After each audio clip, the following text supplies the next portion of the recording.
আমাদের হাতে 3 জন জীবিতকে মৃত করে দেওয়া হলো। এবার কি বলবেন? দেখুন, প্রথমেই আমি আপনাকে বলবো যে আপনি যে অভিযোগগুলো করলেন বা যেগুলো বললেন বিজেপি করেছে, বিজেপি এগুলো কিচ্ছু করেনি। মানে আপনারা আমি স্যার আপনি যেহেতু আমাদের ডাইরেক্টলি অ্যাড্রেস করলেন তাই জন্য আমি বলি, তার মানে গত 2 মাস ধরে ভারতীয় জনতা পার্টি ইলেকশন কমিশন, আমি আবার বলে দিই sir please let me finish, না আপনি বলবেন স্যার। ইলেকশন কমিশন এসআইআর কিংবা এসআইআর এর প্রক্রিয়া নিয়ে কোনো রকম মন্তব্য আপনারা করেননি, কোনো রকম পলিটিক্যালি চার্জ ন্যারেটিভ আপনারা রাখেননি, কোনো রকমও কত কোটি নাম বাদ যাবে, কোথা থেকে বাদ যাবে, বাংলাদেশে কারা যাবে, কেউ কিচ্ছু বলেননি। শুভেন্দুবাবু যা যা বলেছেন সব হয়তো এআই জেনারেটেড ভিডিও, তাই তো? আমাকে বলতে দিন এবার। ভারতীয় জনতা পার্টি সবসময় বলেছে যে স্বচ্ছ ভোটার তালিকার প্রয়োজন এবং স্বচ্ছ ভোটার তালিকার ভিত্তিতে যেন ভোটটা হয়। তারপরে প্রশ্ন এসছে যে স্বচ্ছ ভোটার তালিকা করতে গেলে কে থাকবে কে থাকবে না, তো সেই কনটেক্সটে কথাগুলো এসছে, কিন্তু একটাই উদ্দেশ্য যে স্বচ্ছ ভোটার তালিকা যেন হয়।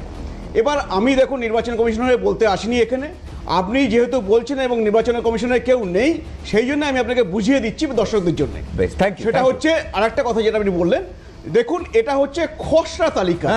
খসড়া তালিকা এই জন্যে যে এটা ফাইনাল নয়, এবং এরপরে এই যে ঝাড়াই বাছাই করা, যদি কোনো ভুল হয়ে থাকে সেগুলোকে ঠিক করা, যদি কেউ মৃত ব্যক্তি ঢুকে থাকে তাকে বার করে দেওয়া, যদি কেউ জীবিত ব্যক্তি না ঢুকে থাকে তাকে ঢুকিয়ে দেওয়া, তার প্রক্রিয়া তো চলছে এবং সেটা আরো 1 মাস ধরে চলবে। আমার এক পরম বন্ধু আছে, আমার এক পরম বন্ধু আছে স্যার, আপনার কথা শুনে আমার সেই পরম বন্ধুর কথা মনে পড়লো। আমার এক পরম বন্ধু আছে, তিনি অভিনেতাও বটে, ইদানিংকালে কোনো রকম কাজ টাজ পায় না, কারণ সেটা গান গেয়েছিল যেখানে তিনি বলেছিলেন এসআইআর কি ঝাড়াই বাছাই চলছে।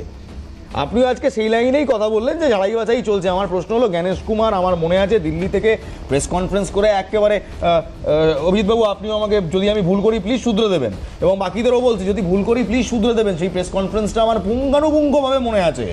কোনো বৈধ ভোটারের নাম বাদ যাবে না। ফাইনাল বিহারে কেউ যায়নি বৈধ ভোটারের নাম, একটা কেসও পেন্ডিং নেই, স্যার এটা বিহার নয়, স্যার এটা বিহার নয়, আরে এটা বাংলায় আছে। আমি বিহারে বলছি যে ফাইনালের পরে একবার গর্বের সঙ্গে বলুন তো, আপনি বাঙালি। আপনি ভুল বলছেন কেন? আমি শুনে নিই এবার।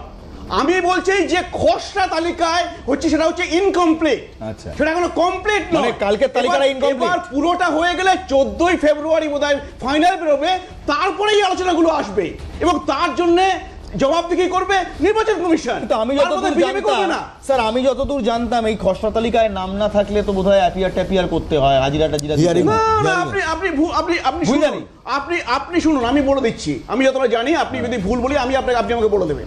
খসড়া তালিকায় যদি নাম না থাকে কারোর, তাহলে যদি সে সত্যি জেনুইন ভোটার হয়, সে এখনই ফর্ম 6 ভর্তি করে নাম তুলে নিতে পারবে, এবং সেখানে বিএলওরা আবার জায়গায় জায়গায় প্রতিটা বিভিন্ন বুথে একটি জায়গা ঠিক করে সেখানে বসছে এবং যার যা কমপ্লেন আছে সেখানে নিয়ে যেতে বলছেন, এবং তারা সেগুলো রেকটিফাই করে দেবেন। আমি একটা সহজ কথা বলবো স্যার, আপনি তো ডাক্তার বাবু, নির্বাচন কমিশন বলছে, আপনি তো না ঠিক ঠিক, আপনি আজকে বলছেন নির্বাচন কমিশন করছে, আমায় কেন জিজ্ঞেস করছো? না না, আমি বলছি ভুল বোঝাবেন না। 2 মাস ধরে আপনারা যে ব্যাটিংটা করে গেলেন, তারপর আজকে তো প্রশ্ন আপনারাই করছেন। আরে প্রথম থেকে একটাই তো আমাদের হচ্ছে অ্যাসপিরেশন জাতীয়তাবাদী দল হিসেবে, নির্বাচন স্বচ্ছ তালিকার ভিত্তিতে হবে।